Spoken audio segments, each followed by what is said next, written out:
Welcome back for another top-notch video. This week, guys, we're talking about the Chase Sapphire Reserve card. Been wanting to get this card for a really long time, and due to 524, if you guys have ever heard of that, I just was not able to secure this card. So really excited to finally get the card. We're going to kind of go through some of the benefits, what's all going on with it. But the first thing I want to kind of go through a story of how I got this card. So I was over 524 like a lot of people are out there, and one of the ways I was able to get it is I took my Chase Freedom card, which I've had for a very long time, and with this Chase Freedom card, I took it and upgraded after a year to get this Chase Sapphire Reserve, and that's one way around 524 for me, so I was able to get this. We're going to unbox it. I'm going to kind of give you guys my thoughts and opinion on it, and we'll go from there. So this Chase Sapphire Reserve card came just in an envelope. Now, when you get something from American Express, it usually comes in a box. That was a little disappointing to me, but we'll go ahead and open it right up. So this is the envelope here. And it only comes with three things here. So it came with the card basically saying, this is my account, and there it is right there. We'll pull it off. It came with this thing here, which is kind of like a welcome offer. Chase Sapphire Reserve. Just interesting, you know, makes you feel prestigious, I guess. Not as much as American Express, though, for sure. And this was the pamphlet it came with. So, little pamphlet that kind of goes through the benefits. Talks about travel, 3x back on all points. I'll go over that $300 travel annual credit, which I'll talk about. Talks about getting redemption. If you take your points through the Chase Sapphire portal, you get a lot more points. I'll go through all this in detail, but just these are kind of the things that it mentions throughout this thing and whatnot. Pre-check, yeah, VIP experiences, a lot of stuff about travel.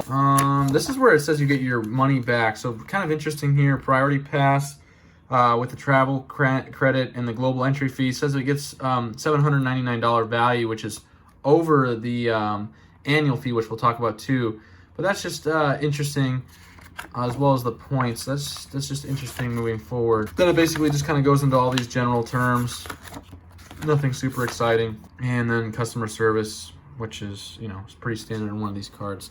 So let's go ahead and talk about the actual card itself and go through some of the benefits. So the annual fee is $550, so that is a pretty hefty annual fee. Now let's go over all the benefits of what we see with this card. Like I said, I'm pretty stoked to get this card. I've been wanting to get it for a very long time. Not a very heavy card compared to my other cards. It's kind of light.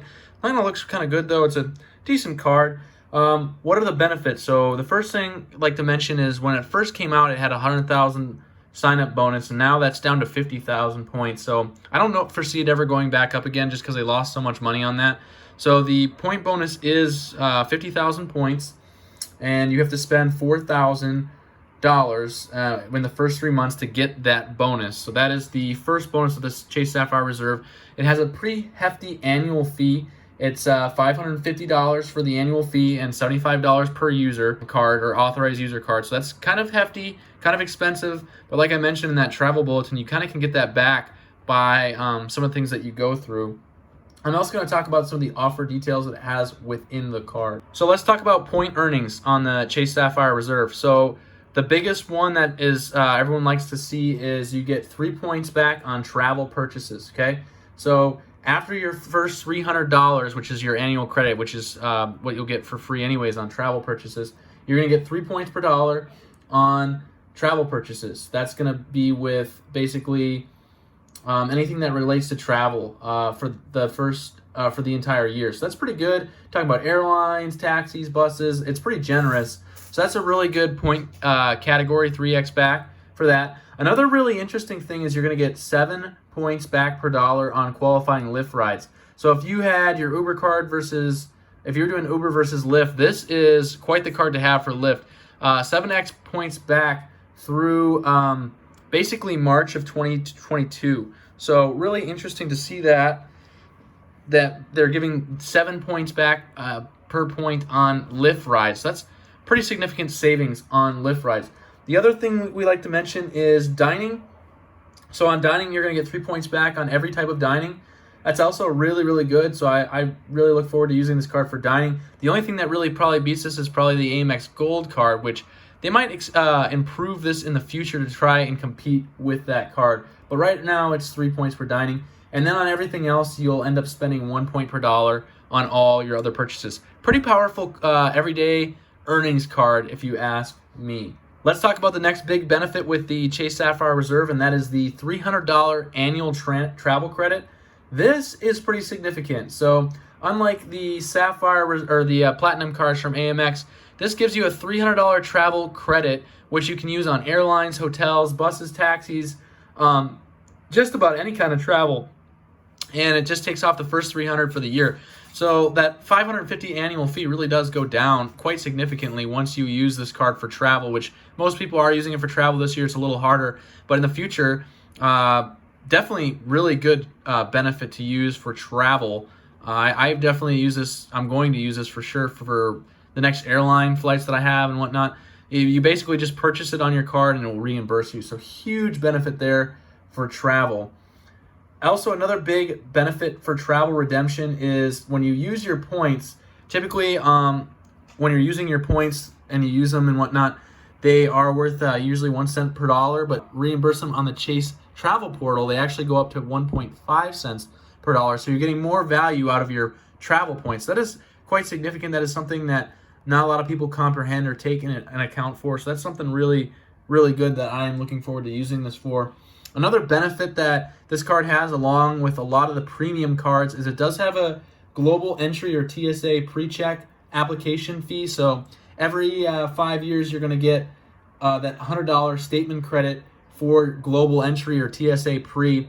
Really good benefit going through the airports. Gets you through pretty fast through security. Ends up on your boarding pass most of the time, and you can skip the line to get on your flight. So that's a really nice benefit of the Chase Sapphire Reserve. While talking about airports, another thing that I really like about the Chase Sapphire Reserve is you do get a Priority Pass membership, and I'll show you guys what that looks like.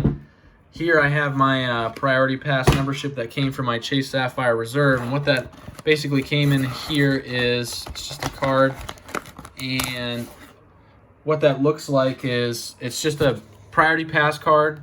It looks just basically like this for Priority Pass. And it gets you into a lot of airport lounges. There's just a ton of lounges in here. So, and they're international, so they're all over. Pretty good deal.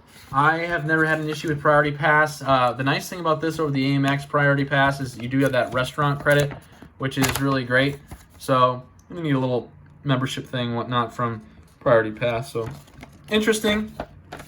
Really worth it in my mind. I do enjoy Priority Pass and what that has to offer for the Chase Sapphire Reserve. What I'd like to mention is the luxury hotel resort collection. So if you go through their website, you can definitely get just some complimentary things for the luxury hotels and resorts. I've never used it, never really thought it was that much of a benefit. So that's basically it for the luxury hotel piece. Here's another really interesting thing is you're going to get, remember I mentioned the 7 points per dollar for Lyft membership. Basically, for every time you spend money on Lyft, it's 7 points per dollar for every Lyft ride. Well, you're also going to get 12 months of complimentary Lyft Pink membership. It's valued at about $200, and it's active all the way through March of 2022. So that's pretty cool. And I definitely will be using this card over Uber since I have that membership. You get a little bit better quality service and whatnot when using Lyft instead of Uber moving forward.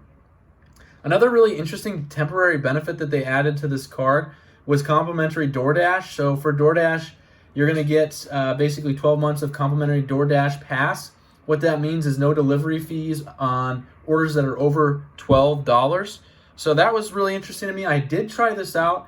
It did work, and I did really enjoy that. Another thing that they really added, which is interesting, is kind of more like an AMX benefit. You're going to get $60 for 2020 and $60 for 2021 in credits for DoorDash. So that's a once-a-year credit for the next this year and the following year. And basically, it's $60 a time. You just add your credit card to your DoorDash account, and it automatically credits that back to your account, along with taking off the delivery fees of $12 or more. So that was really interesting. Got some free meals out of this card. Got some extra value, which was significant, and really enjoyed it. Another thing I forgot to mention with the Lyft credit is with not only do you get that membership with Lyft services, and you're earning basically 10x back, or it's 7 points in additional to the 3 points you already get for travel. So I mentioned it was 7 points per travel for Lyft. It's actually 10 points per travel for Lyft. So that is pretty significant savings. On top of all of that, you're going to also receive 15% off every car ride with Lyft. So every time you take a car ride with Lyft, you're getting 15% off. The Chase Sapphire Reserve is also significant for 2 reasons. One of the reasons is you get no foreign transaction fees, so that is really awesome as well. Whenever you're traveling out of country, there is no foreign transaction fees at all with this card. And another thing that you get is it is a Visa card. So I know a lot of times I have problems with my Amex cards going somewhere and they don't take Amex. So this is a Visa card, so you can use it at places like Costco for that gas savings and other places, which I really, really enjoy. Let's talk about some of the travel protections this card does have to offer. So the first thing is trip cancellation or interruption insurance. If your trip is canceled or cut short by sickness or severe weather or other events, you're covered and reimbursed up to $10,000 per person and $20,000 per trip for your prepaid non-refundable travel expenses. This could include passenger fares, tours, or hotels. So keep that in mind. That's something really good. Auto rental collision damage waiver. So instead of getting auto insurance for your rental car, you get primary insurance with this card, which is a really good benefit, up to $75,000 per year. Lost luggage reimbursement. If you or immediate family member checks or carries luggage and is damaged or lost by the carrier, you're covered up to $3,000 per bag. Trip delay reimbursement. This is one I really like. If your common carrier is delayed more than 6 hours or you're required to stay overnight, you and family are covered up to meals and lodging up to $500. So that's a really nice benefit for the Chase Sapphire Reserve. And of course, they have emergency evacuation and transportation. If you're injured or sick during a trip that results in emergency evacuation, you're covered up to $10,000 in medical expenses. The last thing I think you guys should know about this card is purchase protections. When you get a new purchase up to 120 days against damage or theft of the item, it's up to $10,000 per claim and $50,000 per year. Really nice benefit. Citi just recently stripped a lot of its benefits for this, so that's really nice that they have that. They also have return protection, that you're reimbursed for eligible items in the store, which won't be taken back within 90 days of purchase. $500 per item, $1,000 per year. And then the extended warranty protection, you can extend the warranty on the U.S. manufacturer warranty by an additional year, which is eligible warranties of 3 years or less. So that's pretty significant as well for the Chase Sapphire Reserve. Really good travel card. We'll definitely be keeping this in my wallet in the future. What are your guys' thoughts about the Chase Sapphire Reserve? Do you think that they'll try to beef it up a little bit to compete more with the Amex? Or where do you see this card going in the future? Really appreciate you guys watching the video. Please like, subscribe, or share. That's another top-notch video. We'll see you guys next time.